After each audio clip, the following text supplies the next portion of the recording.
reactivos, materiales y equipos.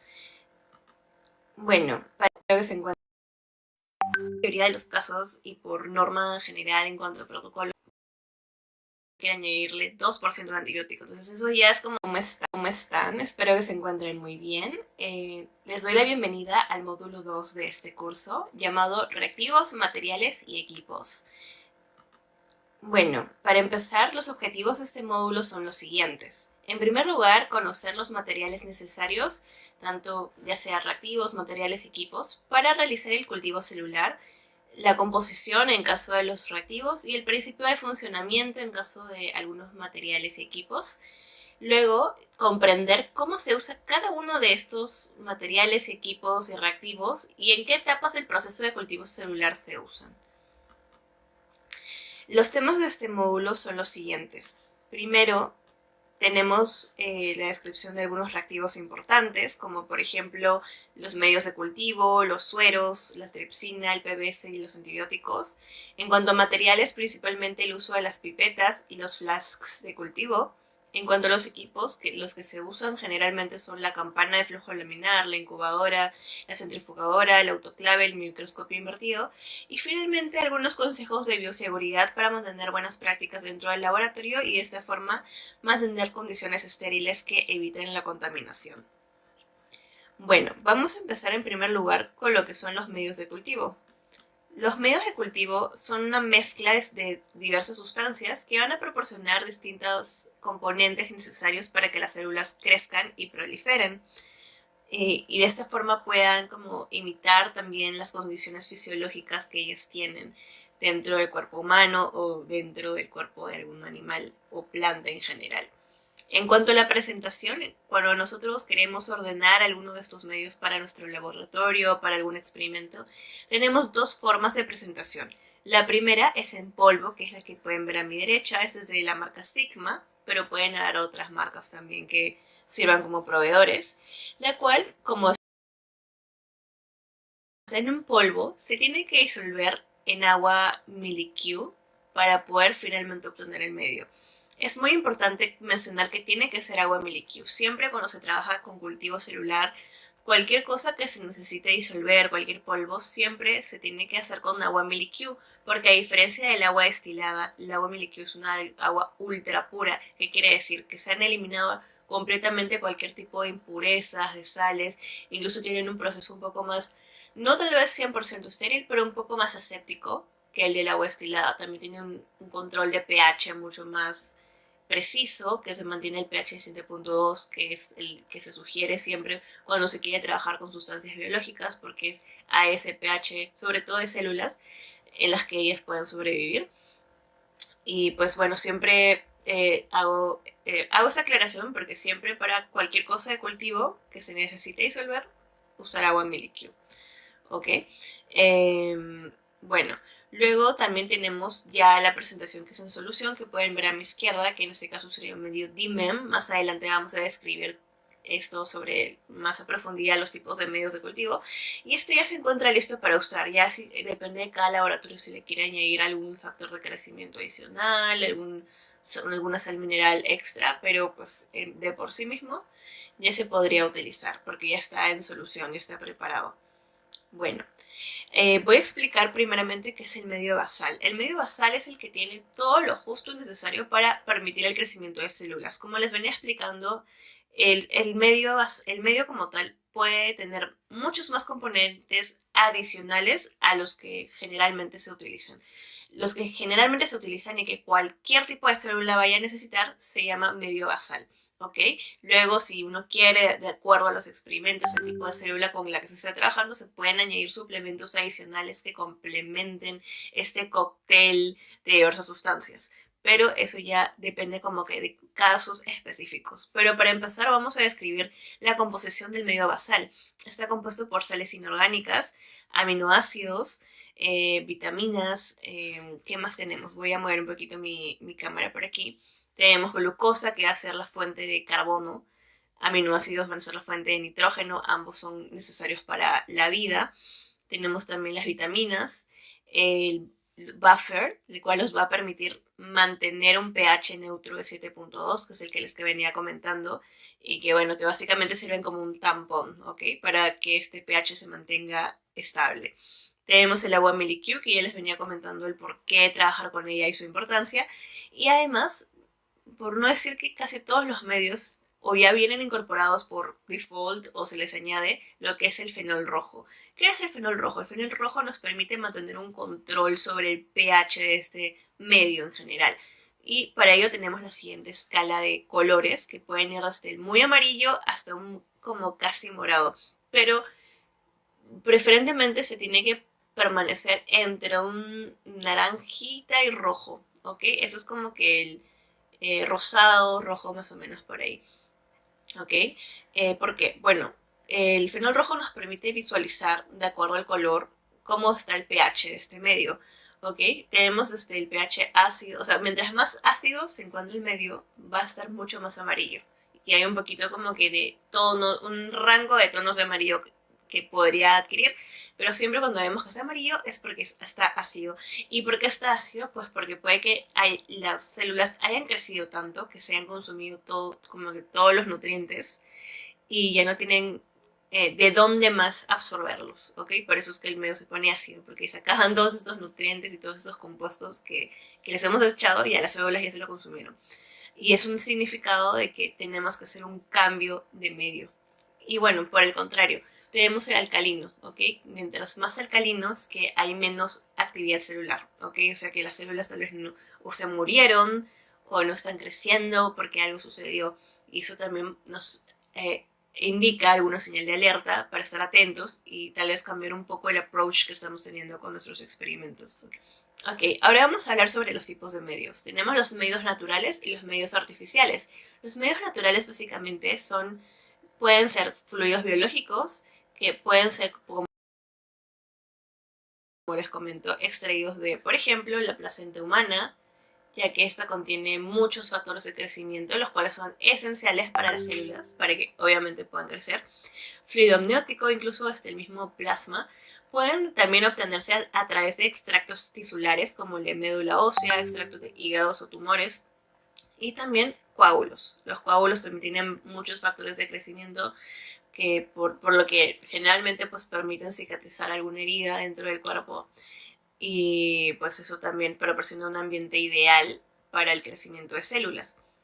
Eso es en cuanto a las naturales, pero lo que más se utiliza en la investigación para mantener un cierto estándar y disminuir la variabilidad de los resultados es usar medios artificiales. Podemos usar tanto soluciones salinas como el PBS o el TPBS, que ahorita vamos a comentar de qué se trata esto. Medios basales, ya les venía comentando cuáles son los componentes de los medios basales. Hay medios como el IMEM, el DIMEM, ¿ok? El DIMEM es el más utilizado realmente en cultivo celular, sobre todo para células mamíferas.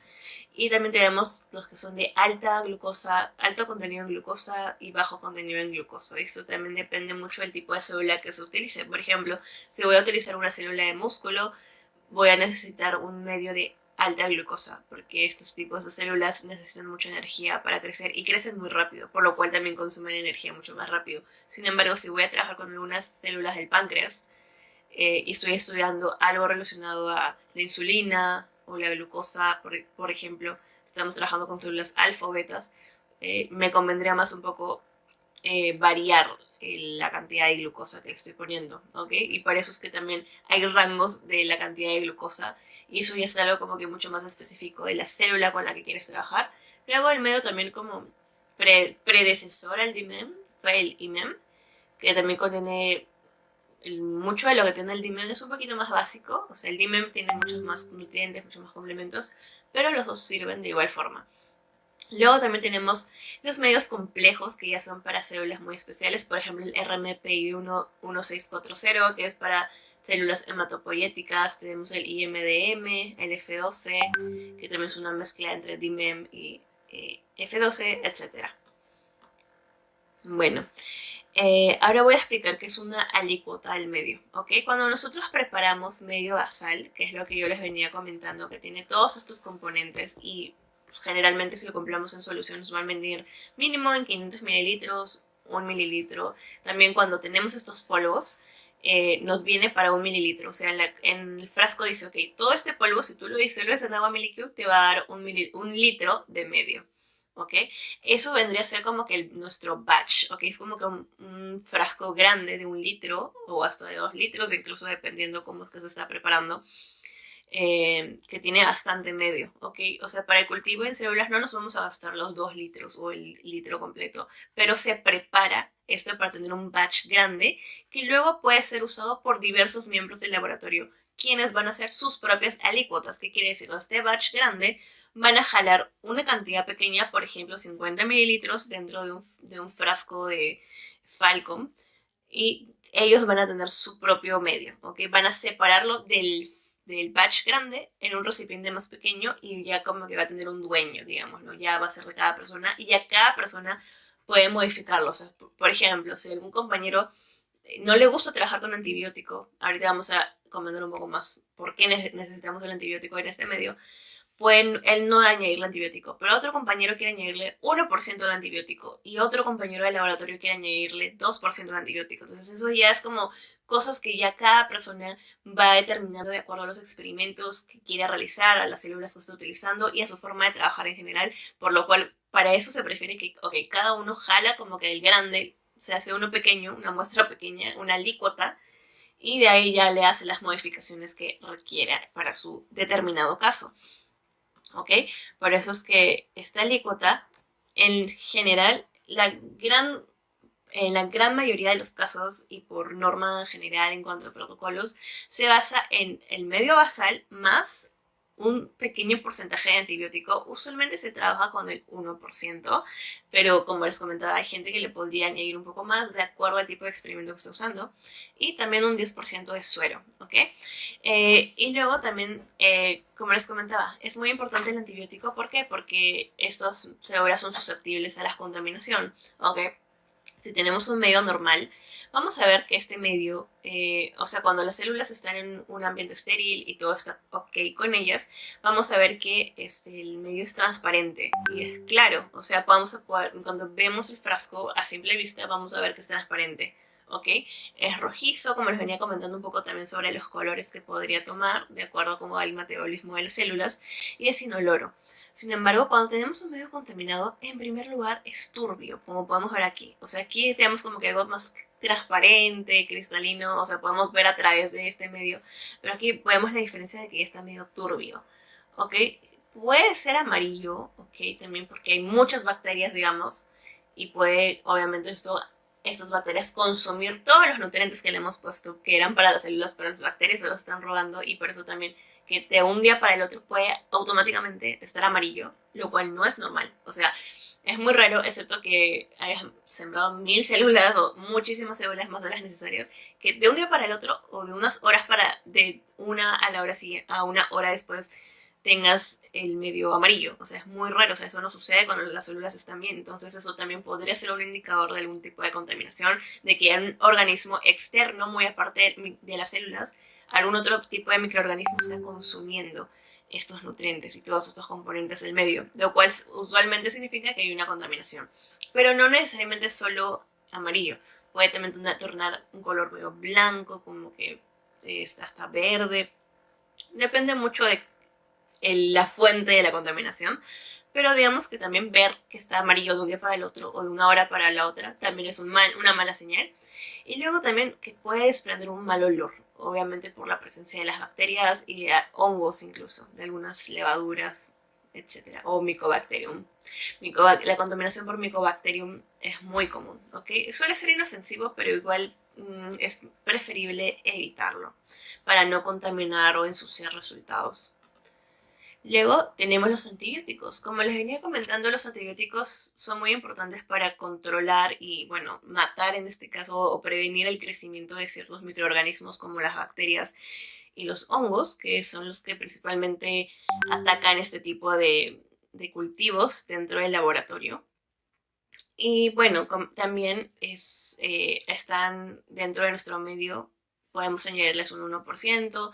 Si nuestro experimento tiene mucha manipulación, podemos añadirle un poco más, pero no es muy recomendable añadirle demasiado, porque también el antibiótico va a afectar el crecimiento de las células. Si yo le pongo 50% de antibiótico al medio, las células van a crecer muy lento o no van a crecer debidamente. Por eso es que se pone lo justo y necesario para matar a estos bichitos que no queremos, pero tampoco podemos excedernos mucho con la cantidad, ¿ok?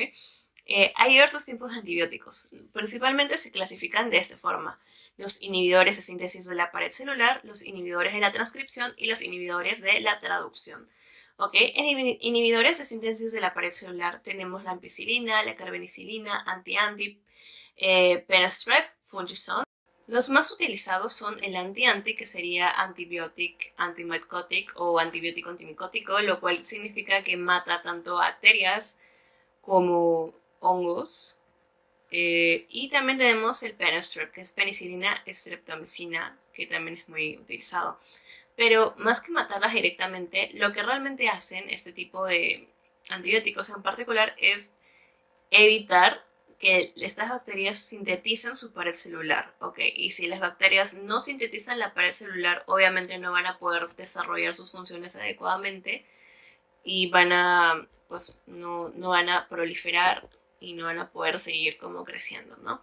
Luego tenemos los inhibidores de la transcripción, lo cual quiere decir de que van a evitar que suceda la transcripción, es decir, van a evitar que se genere un ARN mensajero, ¿ok? Y lo cual a su vez también significa que van a evitar que estas bacterias expresen proteínas que serían importantes para su supervivencia. ¿Okay? Y lo van a evitar desde la raíz de todo este ciclo de síntesis de proteínas, que es evitar la transcripción. Un ejemplo de esto es el antinomycin D. Y finalmente tenemos los inhibidores de traducción, que van a evitar que el ARN mensajero se traduzca en aminoácidos, ¿ok? Y por lo tanto que se traduzca en la proteína final. Y en este caso tenemos la tetraciclina, la streptomicina y la kenamicina.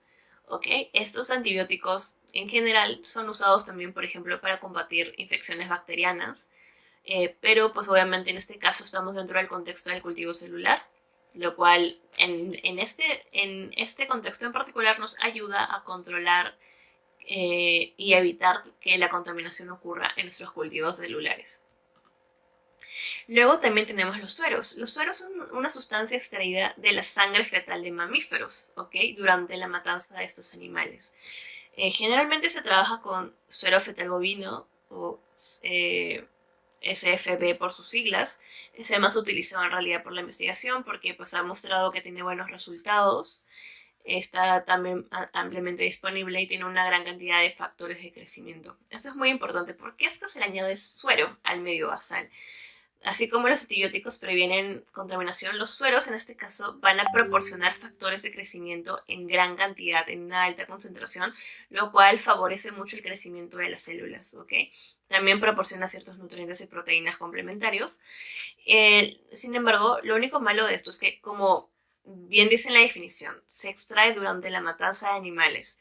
La concentración de factores de crecimiento no puede ser cuantificada, porque esto puede variar mucho de lote en lote, de acuerdo al animal con que se mató, de qué forma se extrajo. O sea, esto puede aumentar un poco la variabilidad de los resultados. O sea, si queremos controlar netamente, por decir, factores de crecimiento como una variable dentro de nuestro proceso de investigación, puede ser que el usar este tipo de sueros fetales bovinos, ya sea bovinos o de otra especie, puedan un poco crear cierta variabilidad en los resultados, por lo cual en los últimos años se busca o se está buscando y haciendo investigación para mejorar los medios actuales que ya existen y no tener que necesariamente utilizar sueros como este que estoy comentándoles.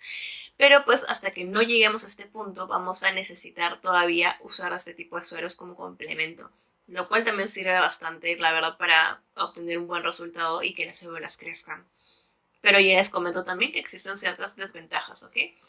Bueno, ya que conocemos los componentes de un medio basal, vamos a explicar el siguiente protocolo para su preparación, teniendo en cuenta que estamos considerando un 10% de suero fetal bovino y asimismo que el medio de cultivo que estamos utilizando nos viene en polvo por stock. Además, considerando de que esta preparación es para 1 litro de medio.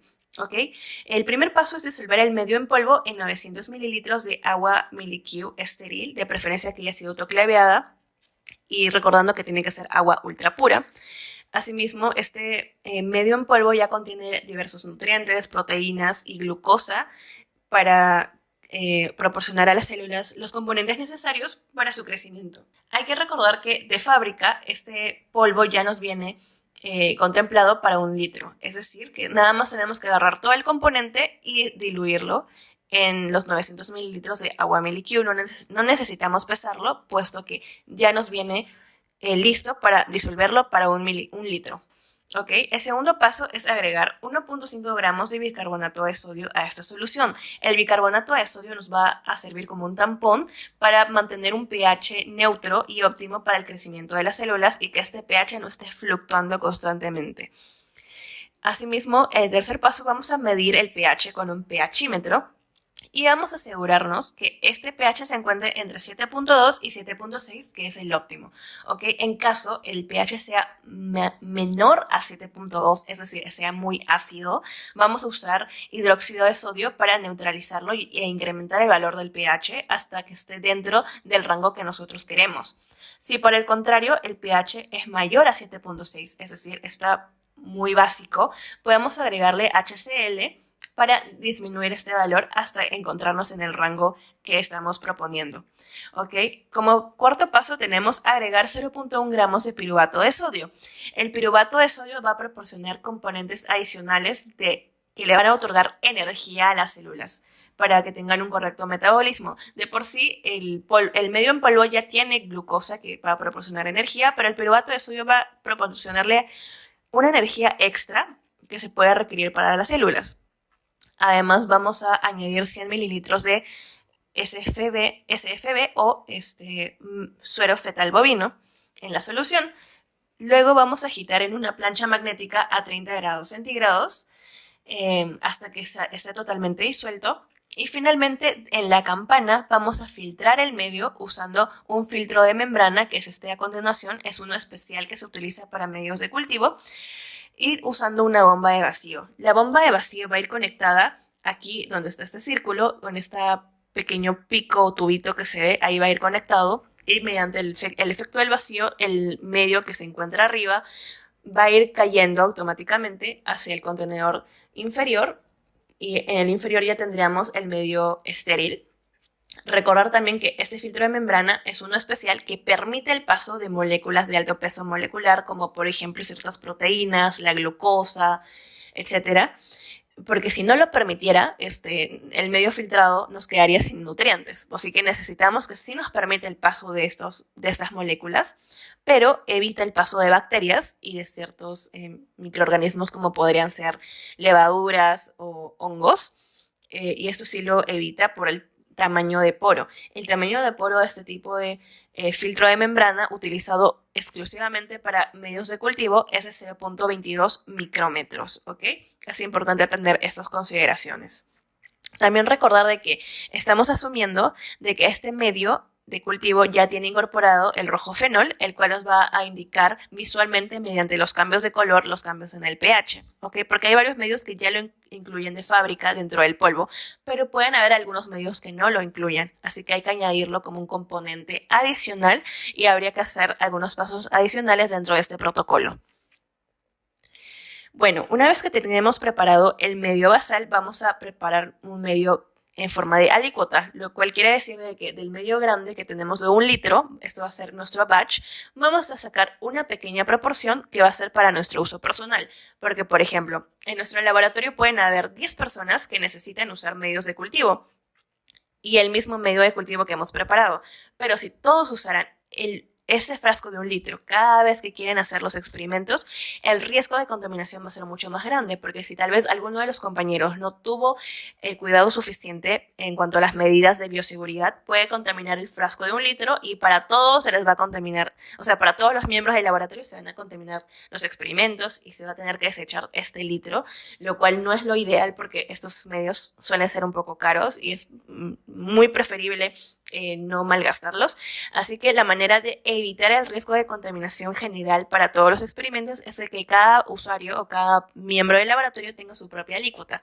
Así que si, por ejemplo, a algún miembro del laboratorio se le contamina su alícuota, esto no significa que a los demás se les va a contaminar, solamente a él o a ella. Así que esto disminuye el riesgo de contaminación en las células. No lo evita al 100% porque pueden haber otros factores de contaminación, pero sí es una medida a tener en cuenta para evitar en la mayor medida posible este tipo de contaminación para todos los miembros del laboratorio. ¿Ok? Así que por eso es que vamos a preparar este medio de alicota. Tenemos que considerar de que estamos usando el 10% de suero fetal bovino, lo cual preparamos anteriormente, y queremos preparar el alicota con 1% de antibiótico. ¿Ok? Este antibiótico, como ya habíamos comentado, puede variar en porcentaje de acuerdo a las necesidades de nuestro experimento. Recordamos que este proceso se realiza en campana y es bastante sencillo. Vamos a temperar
el antibiótico a 25 grados centígrados o en todo caso a temperatura ambiente, porque tenemos en cuenta que este antibiótico se almacena en un refrigerador de menos antibiótico a 25 grados centígrados de nuestro experimento. Recordamos que este proceso se realiza en campana y es bastante sencillo. Vamos a temperar el antibiótico a 25 grados centígrados o en todo caso a temperatura ambiente, porque tenemos en cuenta que este antibiótico se almacena en un refrigerador de menos 20 grados centígrados y una vez que lo saquemos, este refrigerador va a estar sólido, así que tenemos que temperarlo a temperatura ambiente para que esté líquido.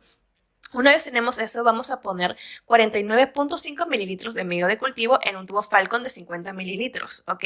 Recordamos que estamos en condiciones estériles, estamos dentro de campana, así que esto lo hacemos con una pipeta serológica y un pipetor, ¿ok? Finalmente, añadimos 0.5 mililitros del antibiótico usando una micropipeta, ya que es un volumen muy pequeño, dentro de este medio y lo resuspendemos hasta que esté homogéneo y podamos guardarlo en el refrigerador de 4 grados centígrados. Bueno, luego tenemos un componente muy importante que es el PBS. El PBS, por sus siglas, es una solución tamponada con fosfato que es utilizada en cultivo celular para mantener el pH y salinidad de las células. Es decir, este contiene diversos minerales que van a proporcionarle la salinidad respectiva a las células.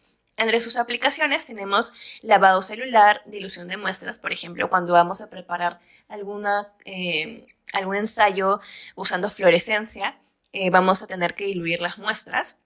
Esto lo vamos a ver en módulos posteriores. Y luego también tenemos la solución de enjuague para poder enjuagar cualquier muestra que tenemos, o por ejemplo cuando realizamos los pases celulares, que también lo vamos a explicar más adelante, nos sirve para poder enjuagar el frasco. Hay dos formas de prepararlo. Esto depende si lo tenemos en solución o si lo tenemos en polvo.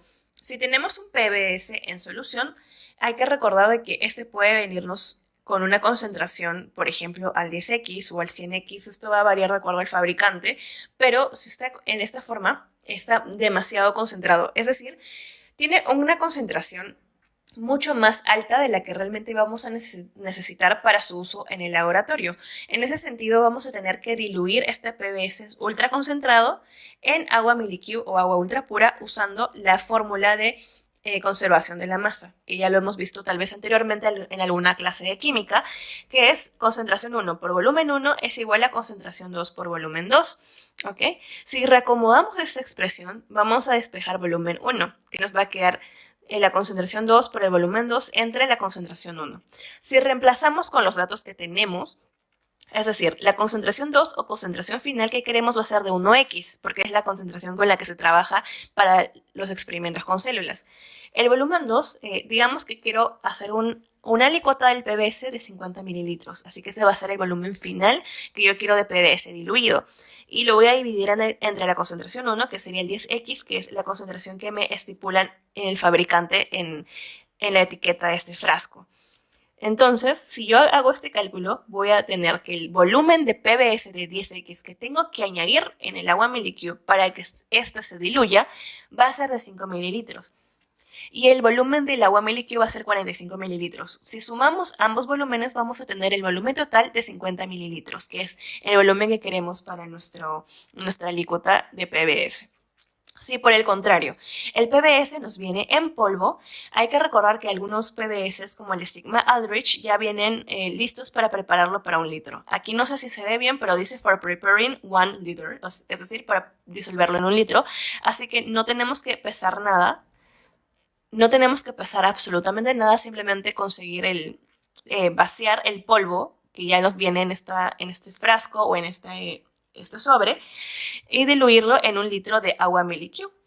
Finalmente, ya sea que lo hayamos preparado por solución o en polvo, vamos a esterilizarlo en la campana usando el filtro de membrana que ya les vine explicando anteriormente, que se usa también para cultivo, medios de cultivo, y con la bomba de vacío haciendo la conexión en esta pequeña cosa que está sobresalida, que va a ir conectado a un tubo que está a su vez conectado con la bomba de vacío. Ok, hay que recordar de que si vamos a usar este filtro de membrana, solamente se puede utilizar una vez, porque si lo queremos reutilizar ya no va a tener las condiciones estériles, así que es preferible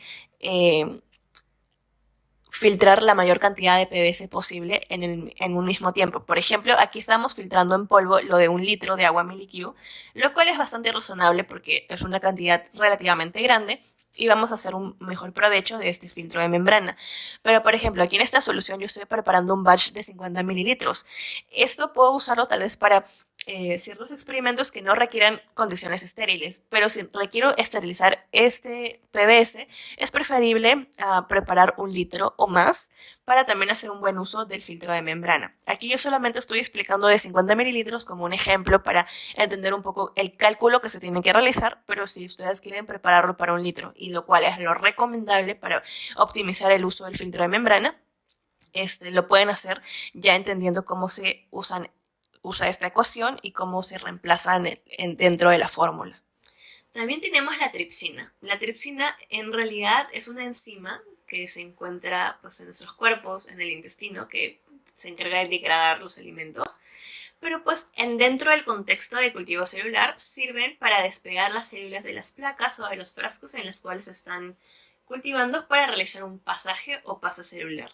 Vamos a explicar más a detalle en el siguiente módulo también qué es un paso celular, cómo se realiza, pero yo quiero dejar muy en claro más bien en esta etapa el principio de funcionamiento de la tripsina. ¿Cómo es que la tripsina logra que las células se despeguen?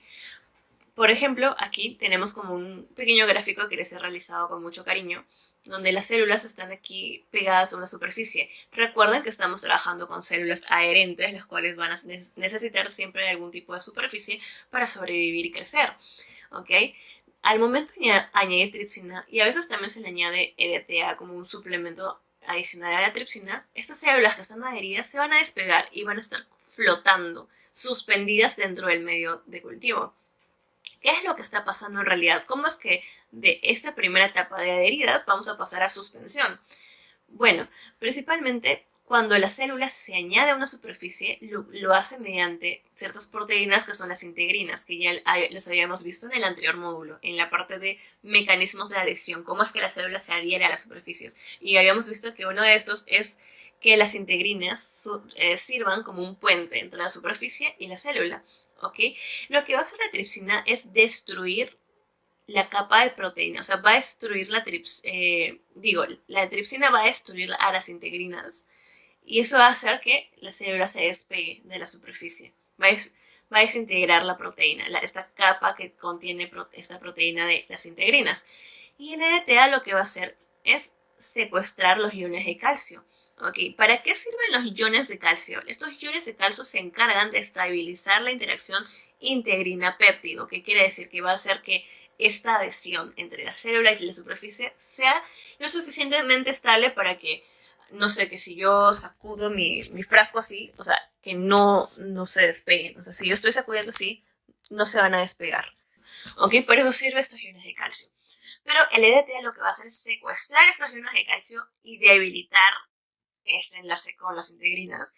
Y a su vez la tripsina ya va a terminar por destruir esta capa de proteínas y va a hacer que las células se despeguen.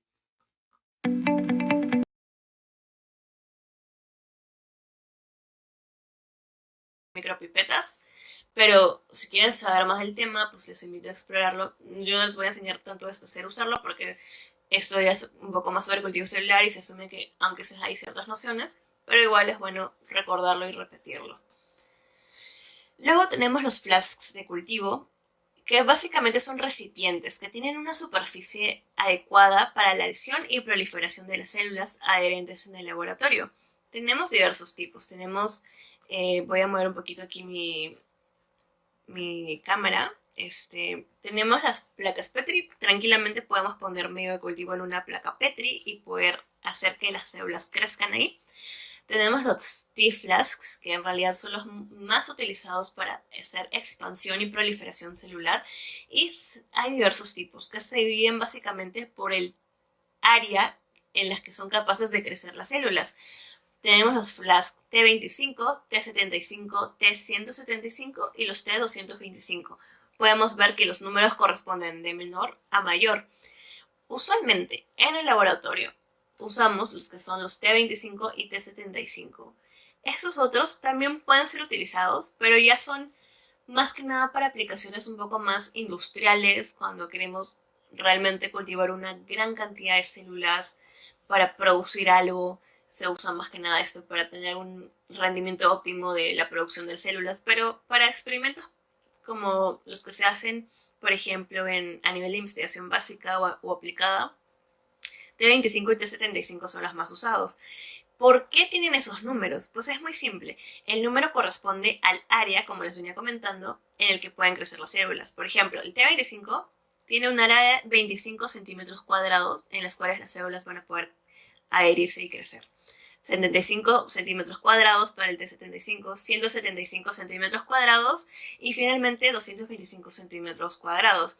Hay que recordar que este tipo de frascos, o sea, si bien van a estar llenos del medio de cultivo, solamente las células van a adherirse en una de las capas, porque va a ser un cultivo 2D, ¿ok? Es un cultivo en solamente en una capa, en una superficie, mejor dicho. O sea, si bien todo este flask va a estar lleno al medio, la célula solo se va a adherir a esta parte de aquí, donde van a estar adheridas, en esta pared, por decirlo, en esa superficie. Y eso corresponde a esta área. Finalmente tenemos las microplacas, que son utilizadas para diversos ensayos, cuando queremos, por ejemplo, variar la concentración de algún reactivo, variar la concentración de algún fármaco del cual estamos testeando algún experimento, y tenemos que hacer varias repeticiones y varios cambios de concentración o diluciones o algo por el estilo. Se usan las microplacas y se caracterizan también por el número de esos pocillos que se tienen. O sea, pueden haber microplacas con 6 pocillos, 12 pocillos, 24 pocillos, 64 pocillos y hasta muchas más, dependiendo lo que se quiera hacer. Bueno, ahora vamos a entrar finalmente en la parte de los equipos necesarios para el cultivo celular. El más importante y el cual va a ser nuestro medio de trabajo siempre que queramos manipular células va a ser la campana de flujo laminar. Esta campana de flujo laminar nos va a permitir mantener condiciones de trabajo estériles para usar las células, ya que estos, como les venía comentando, son bastante sensibles a la contaminación por algún tipo de microorganismo. Las características de esta campana de flujo laminar es que tiene un flujo unidireccional de aire, lo cual va a permitir también mantener cierta esterilidad. Va a tener también equipado un sistema de filtrado de aire para poder filtrar las micropartículas o microorganismos y que estos no tampoco puedan contaminar los materiales o los reactivos con los que estamos trabajando. Y obviamente, por lo tanto, nos permite mantener todo en condiciones estériles. ¿Ok?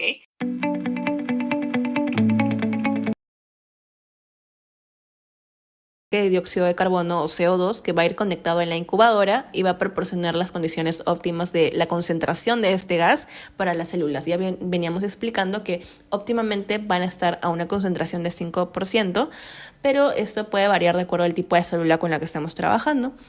También tenemos el nitrógeno líquido, el cual va a estar integrado en el refrigerador de menos 80 grados centígrados y va a proporcionar las condiciones adecuadas de temperatura para que ésta sea baja y asimismo poder preservar las células y los ácidos nucleicos que en algún momento podamos requerir.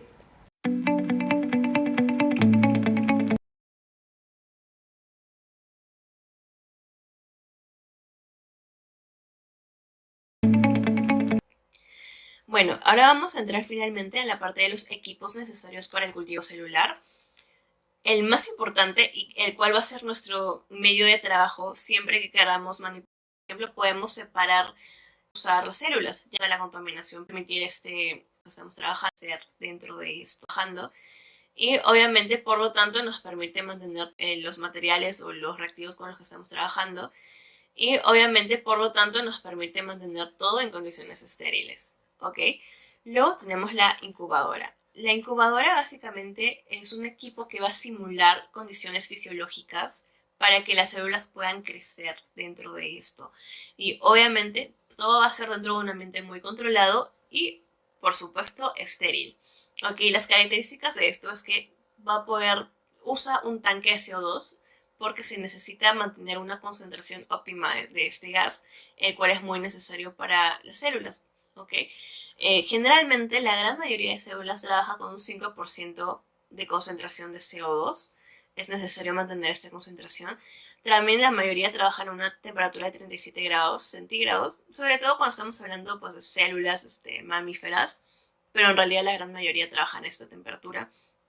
También tiene un sistema de control de humedad, muchos de ellos, para mantener condiciones de humedad adecuadas, que también son requeridas para las células, y obviamente, como les comentaba, tiene condiciones estériles.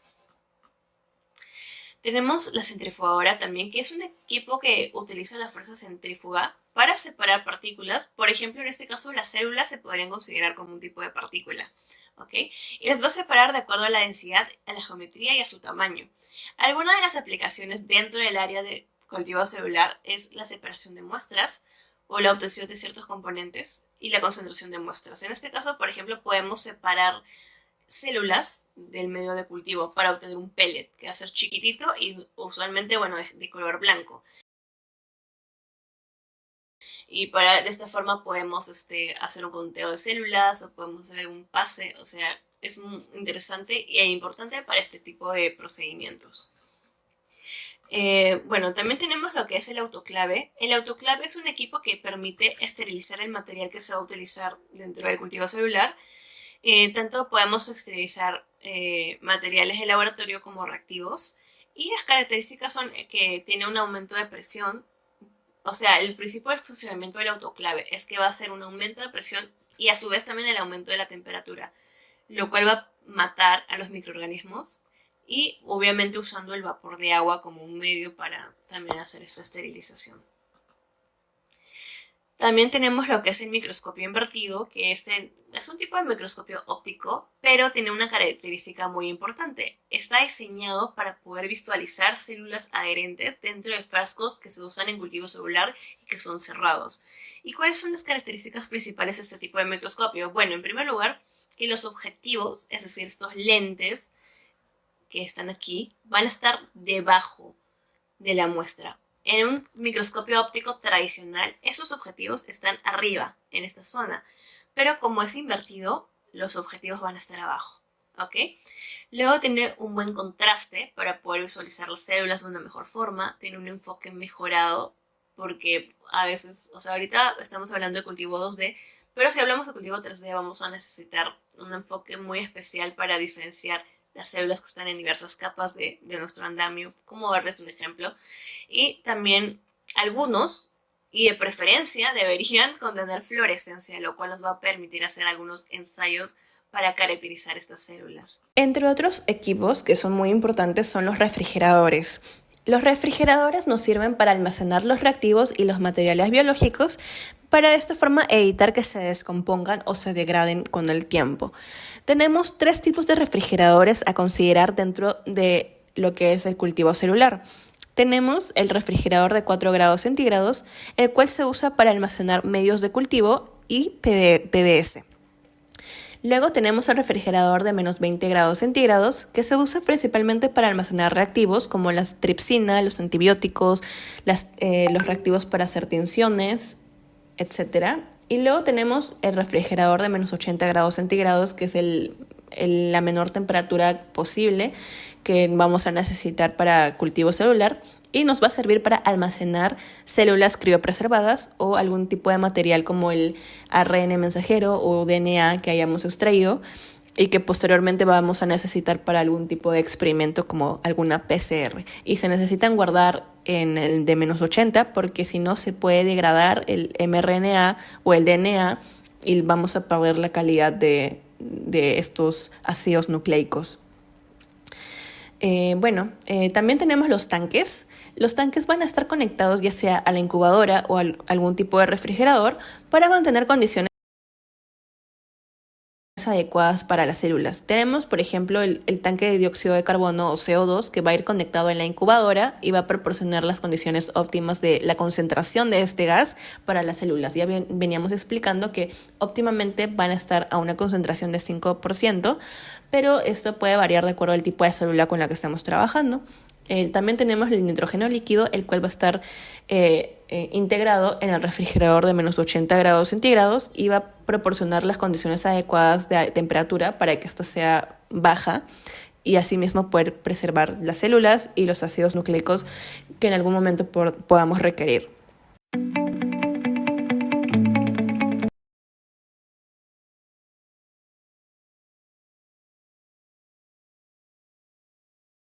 El cultivo también tenemos recomendaciones de bioseguridad. Entre estas recomendaciones, primero es tener una sola bata para el área de cultivo celular. Si se